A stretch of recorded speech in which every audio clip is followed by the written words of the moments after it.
Welcome back to Diasporas. I'm Victor Muthama, your host, and we are back with another episode of Ask the Professor. We have been talking about China's presence in Africa. And before we get started, I want to give you guys a little roadmap of how these lectures are going to move from going forward. So, we're talking about Africa's role in global politics and how Africa and its geopolitics kind of shape some of these larger economies and nations that we all know and are intimate with. So right now we're in the first chain of the link. We're in China-Africa relations, right? We're right here. Next, we're going to dive into Russia's presence after we get done with this China series. Then we're going to dive into the role of the United States. And then we're going to talk a little bit more about neocolonialism and continued European presence, right? But thank you guys for joining us. Please don't forget to like, comment, subscribe, share. It really helps the algorithm. Shout out to Boot Up and Emil. We've been doing everything we can to try and grind it out, and he's been nothing but helpful and wonderful. So thank you to Emil and Boot Up. Today, we're back for Ask the Professor. We got Professor Joshua M. Kivuva, our favorite professors, back. Thank you so much for being here today. Thank you, and welcome back to this third session or third part in our China-Africa series.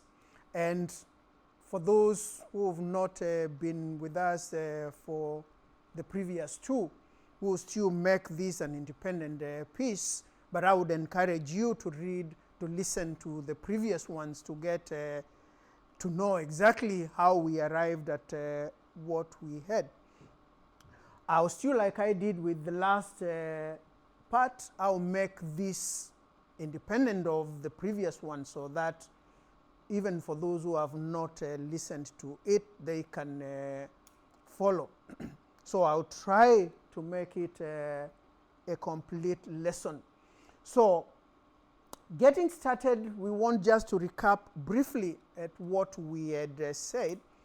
And the two previous lessons on China-Africa relations answered the question, what accounts for China's renewed interest in Africa? Put in another way, why is China trying so much to make its presence in Africa felt? Still put in a different way, why is China spending so much or investing so much in Africa? To answer that question, I advanced three arguments.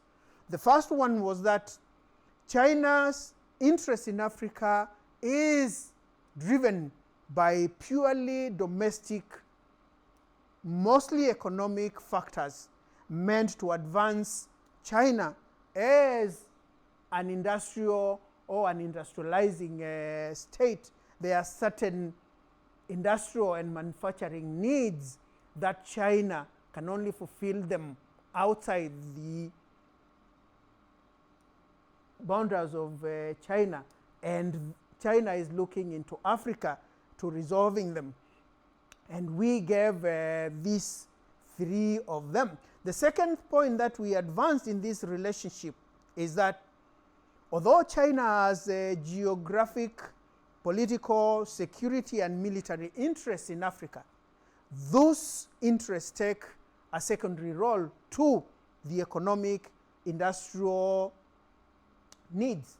And the third thing that we advance pertaining to China-Africa relation is that China is not interested in Africa as a continent as a whole, but China is interested in specific countries in Africa that have those minerals, those things that it needs for its economic development, for its industrial and manufacturing needs. We identified three of these needs that are forcing China to come to Africa. And the first one we said was access to and control of rare earth, access and control of critical minerals for, again, its industrial and manufacturing growth. We talked of the second one as being the need for energy. So accessing and controlling gas and oil deposits in Africa for its industrialization, but also for its large rural population. And then the third one that we talked about was the need to invest excess liquidity in African economies. And this is what is driving all these loans that it is giving African countries. Embedded in all that are still elements that cut across the three. Like, for example, China being an industrial country, it has equipment, it has machines that its industry is producing, and therefore wants markets in Africa. So when it is investing in Africa, in roads, in bridges, in even industry, China is using Chinese-produced machinery and equipment. We also talked about the need for China to employ some of its experts, some of its unemployed people in Africa. And therefore, when these projects are given to African countries, to African leaders, they come with it elements where machinery is imported from China, and also Chinese come to run these projects.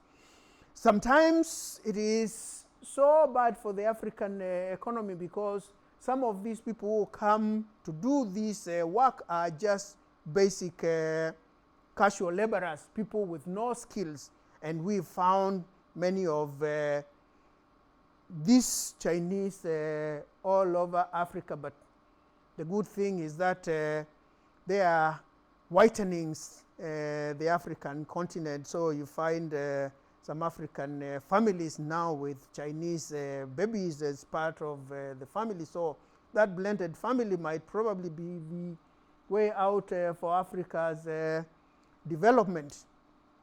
We also advanced the argument that as a result of this, we find that Chinese investments in Africa tend to be concentrated in two areas. The first one being in mining and resource extraction to get access to the raw materials for its industry. And the second one is infrastructure. And we looked at infrastructure from two perspectives. The Chinese want to be able to remove the raw materials from their source, either to a refinery, which is near the sea, some distance, or to be able to transport them in their raw form to China or to another refining industry somewhere else. So the infrastructure is important because it facilitates the Chinese to do that. But it is also important because the infrastructure development, transport, and communication, these are the things that African leaders want from the Chinese. So that element there, we say that there is an element of a symbiotic relationship, mutually beneficial relationship with that. So this week now we continue with the same, but this time we want to take an African perspective to the Chinese-Africa relations. So the question we are seeking to answer now is from the African perspective. Why have African countries, why have African leaders continued to welcome China and Chinese investments in their economies? What benefits have accrued to African countries, to African leaders through their Chinese relations? Or generally, and this we'll see probably in the next lesson, of what benefit has China's engagement in Africa, of what benefit has China's engagement been to Africa and African leaders? We say that Chinese investments have been driven primarily by a desire to solve pressing domestic needs. But that is exactly the same that is driving the African continent and why African leaders and African countries are welcoming the Chinese. So Africa also has its own pressing domestic issues that make engagement, or that promise their engagement with the Chinese, beneficial. And that is really what we are going to look at today. To understand these relations from an African perspective, it is important to pay attention to a number of things. The first one is that Africa is underdeveloped. Africa is undeveloped. Africa is not developed to the same level as the Western powers or as even China. And therefore, there is an asymmetry of power between the two.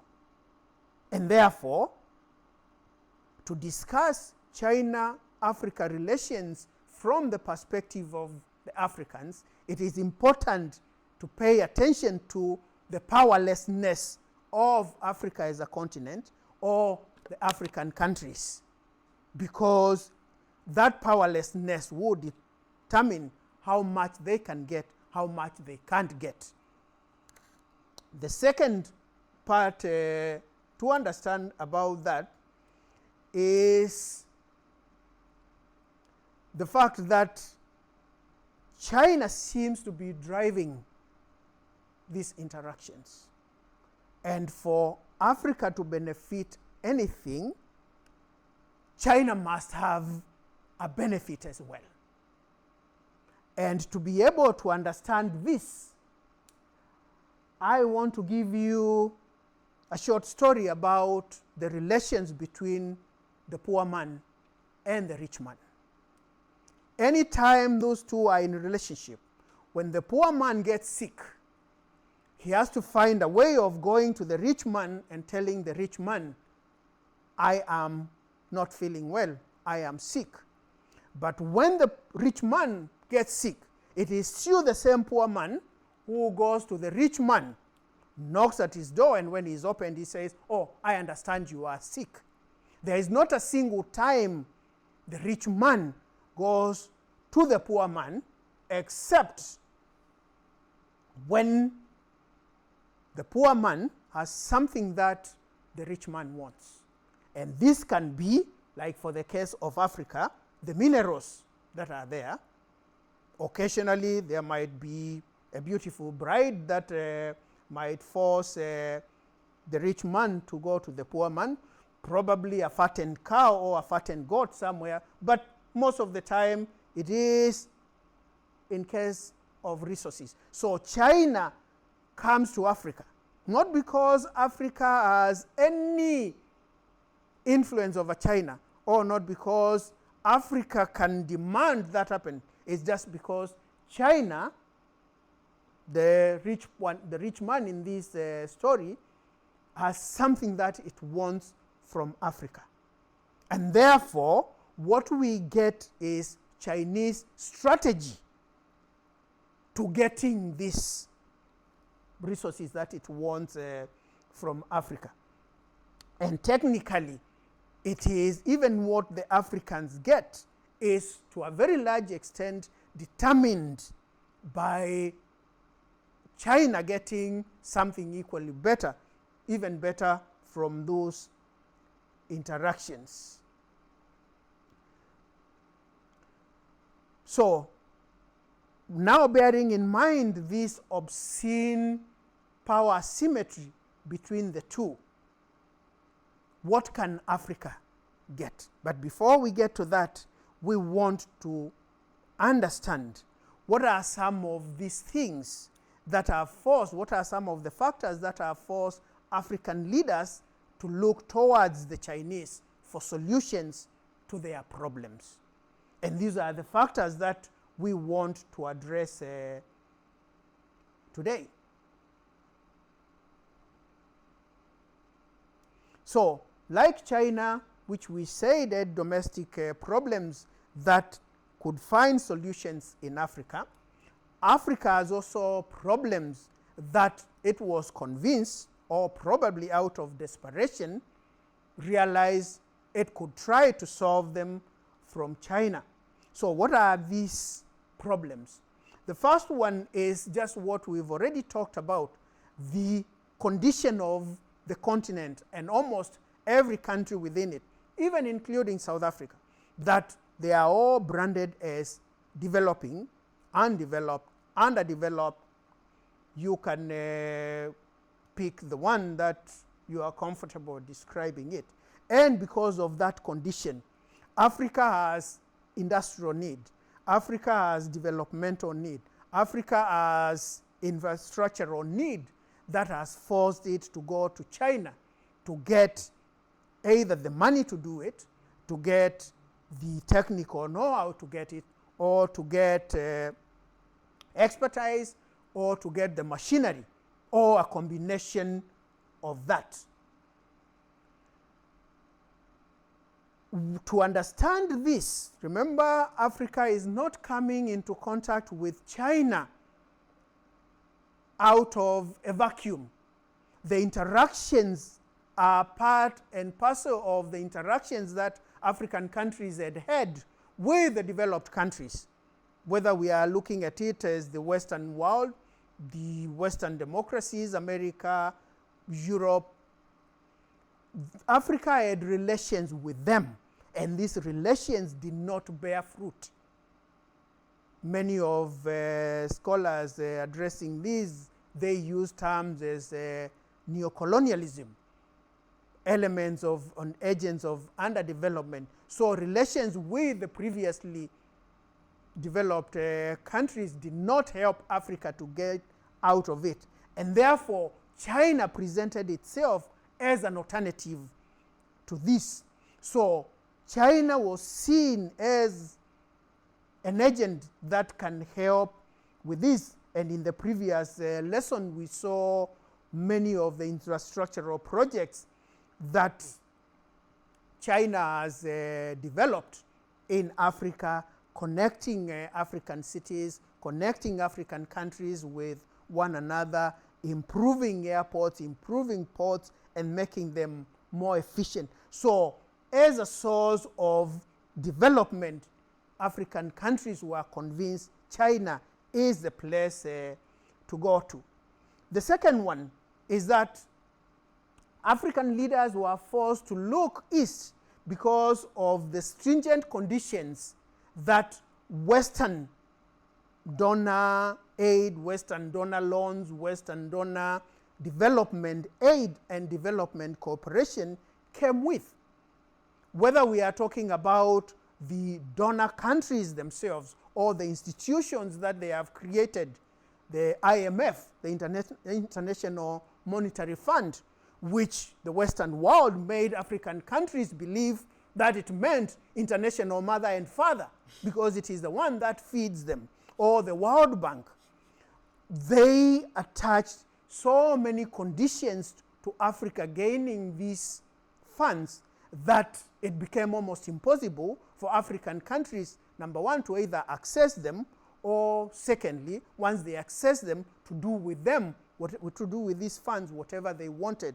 So as a result of that, African countries had to look elsewhere for cheaper money. So the Chinese have proven that they are better in that area because they give their money without these conditions. But we need to look at what we've already covered, that these are driven, the Chinese are driven by the fact that they have excess liquidity.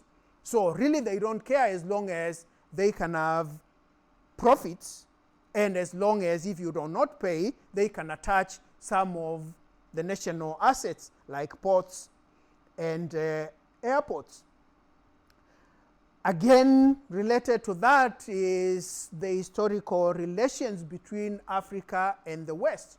Most of these Western European powers were the former colonial powers, so those relations have not been good over time, and therefore China promising them to be a better master attracts the Africans. And that leads us to the third element to this. the Chinese rhetoric. Very, very important. The Chinese has given a narrative that has been very attractive to the African countries and African leaders. And the Chinese narrative, simplified, is, I was one of you. I'm still one of you. I was undeveloped. I was referenced to by the same terms, undeveloped, undemocratic, and anything. Everything you are being referred to, I was.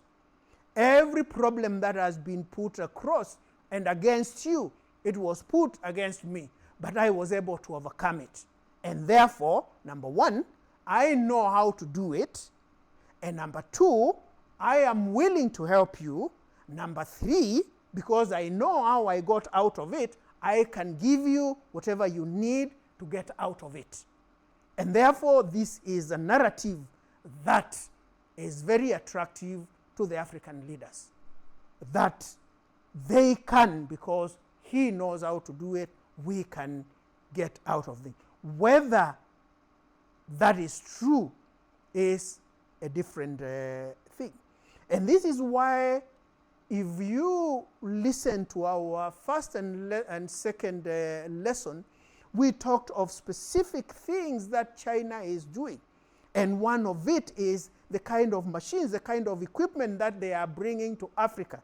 They are simple. They are sophisticated in what they can do, but they are very simple in their operations, such that a local can operate them. And most of them, they are actually left in Africa. And the Chinese have no problems with Africans operating them or Africans developing spare parts for them. That is very, very different from the complete knockout kits that European powers would bring to Africa. They will bring the entire thing, all the parts, all the nuts, and the only thing that was done in Africa was just assembling it. After they completed it, they will take it back. So China changed that, because China is not driven more by just the profits.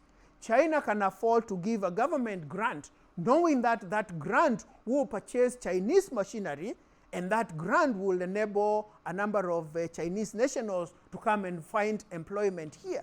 So the entire strategy of the Chinese makes it cheaper for the African state to get access to these things that are not there. So the Chinese rhetoric is very, very important and has been quite appealing to the African leaders. Related to that is the fact that Africa and African countries operate within a global system that is dominated, that has traditionally been dominated by countries in the north. And therefore, Africans have been marginalized to a large extent. So the rise of the dragon, the rise of the Chinese, is providing African countries with a counterbalance to these traditional dominant powers that have conducted their business in a way that has marginalized Africa. And therefore, the old adage, your enemy's enemy is my friend, the rise of the Chinese and the challenge that it is posing to the traditional powers that colonized and marginalized Africa, is providing now Africa an alternative. And therefore, they are welcoming the Chinese. And even though we've not started seeing, like in the United Nations, we've really not seen areas where African countries en masse are going towards China. But there are signs that with time, this is going to be the trend. And with China motivated to take stands that are directly in opposition to America, in opposition to Western European powers, or even stands like supporting the Russians in their war in Ukraine, or supporting even what we call a pariah state like Iran in the Middle East conflict. that alone has significant implication, especially now we've started seeing where cases where European powers are now telling some Middle Eastern actors that you can't do this. This is given credit by the fact that now we have an alternative that even if America didn't like what they are doing, but it knows I can't push them so far because there is an alternative that is there. And then lastly, and this is the one that I really like discussing, that the fact that China is not talking to African leaders about democratization, about transparency, about accountability. And it is not doing that because its way of operation, its modus operandi is such that it is also not transparent. You find many of these contracts between China and Africa are not transparent. They are not. No African state is able to produce that document to its people and tell it, this is the document that is governing the construction of the Talzara Road Railway. This is the document that tells you how much money we were given, what we were supposed to give, what we gave in return. China is not transparent. And because it is not transparent, its interests and the interests of corrupt African leaders, they are in line. And therefore, African leaders are attracted more, corrupt African leaders are attracted more to seek money from an opaque Chinese government because it allows them to stretch some of these monies to their offshore accounts. They come with conditions that benefit the families of the leadership, the political elite. And we've known that the biggest problem in Africa is the political elite. The political elite in Africa have been such that they seek public office for private gain. They go to loot the national coffers to benefit their families. And this is why you find their butchers having billions that are stashed away.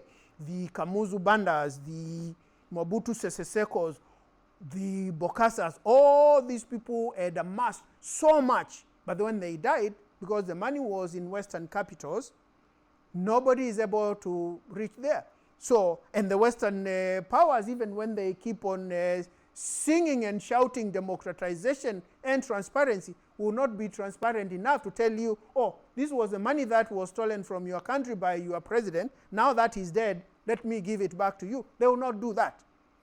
So the Chinese political elite and the African political elite aligned in their opaqueness, aligned in their secrecy. And the Chinese seem to be enabling the African leaders to steal from their treasuries. I mean, that is no different from what the IMF and the World Bank have been doing, or even the developed world. But the Chinese, now this is being done with impunity. So the interest of the political interest and elite incentives, both by the Chinese and by the African leaders, seem to be in sync. And therefore, the Chinese continue giving African leaders loans, even when they are convinced that these loans might not be used properly, or even the African countries might not be able to repay them. And therefore now, in conclusion, this enthusiasm to embrace China and Chinese investments by African leaders cannot be attributed to one single factor or one single cause. Rather, it reflects a combination of this. together with the interests of the Chinese. And that convergence of Chinese domestic interests and Africa's domestic problems, it is that convergence that explains why this continued relationship seems to be mutual and mutually beneficial to both sides. Thank you. Wow, that was very good. I want to ask a couple of questions. Number one, um, this is a good relationship then, right? If something is mutually beneficial, then that is a good relationship, isn't it? Because I'm thinking about it this way, right? If China is a counterbalance to Western powers, right? That counterbalance then means that it gives African nations better negotiating power for both sides. Because if they get better deals from China, that means Europe, Russia, and America have to now change their terms, right? Or risk losing influence in Africa to China. And so, is my thinking in that particular avenue correct? Is that a correct hypothesis to make? Yes, your naive ignorance notwithstanding, think of this. The African is the king, wants to sleep. He wants to employ a watchman, a guard. But this guard is driven by a desire to steal from the king when he's asleep.